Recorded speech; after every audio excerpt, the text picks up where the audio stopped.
MQM को चौथी बड़ी जमात है, अगर मैं गलत नहीं हूँ तो वफाक में, और सिंध में दूसरी बड़ी जमात कौमी असम्बली में भी और सूबाई असम्बली में। लेकिन मैं देख रहा था कि कोई आइनी ओहदा नहीं मिल रहा, बल्कि सिंध में भी जो आइनी ओहदा उनके पास है यानी गवर्नर का, उस बारे में भी लगता है कि कुर्सी हिल रही है। तो क्या हो रहा है ज़िले हैदर?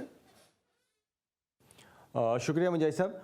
देखें, बिल्कुल आप सही कह रहे हैं कि वो वक्त जो है वो गुजर चुका है। वो आप इसको माजी का आप हिस्सा समझें कि जब तमाम हुकूमतें, चाहे वो वफाक की हों चाहे वो सिंध हुकूमत हो, ये तमाम के तमाम एमकेएम के मरकज़ में बनाई जाती थी अजीज़ाबाद में।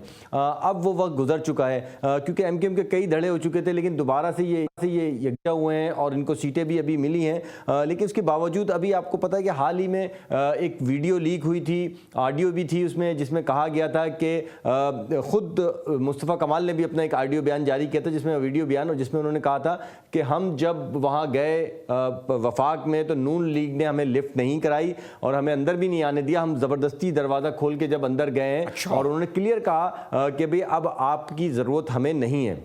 दूसरी वजह यह है कि सिंध में क्योंकि इलेक्शन के दौरान भी पीपल्स पार्टी में और एमकेएम में काफ़ी क्लैशेस रहे हैं। एमकेएम दावा करती है कि उसके 6 कारकुनों को जो है वो कत्ल किया गया है, जो कि पीपल्स पार्टी के लोगों ने किया है, और उसकी एफआईआर भी वो डॉक्टर आसिम के खिलाफ कटवाना चाहते थे। तो एक जो फासला था वो तो इलेक्शन से पहले से उनके दरमियान मौजूद था।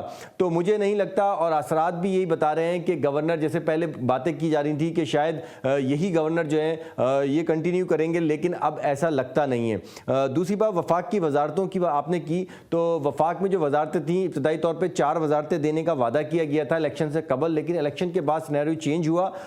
तो एमकेएम को अब जो है वो हरी झंडी दिखा दी गई है कि उनको इतनी वजारतें नहीं मिलेंगी, लेकिन सुनने में ये आ रहा है कि शायद 2 वजारतें इनको वफाक में दे दी जाए।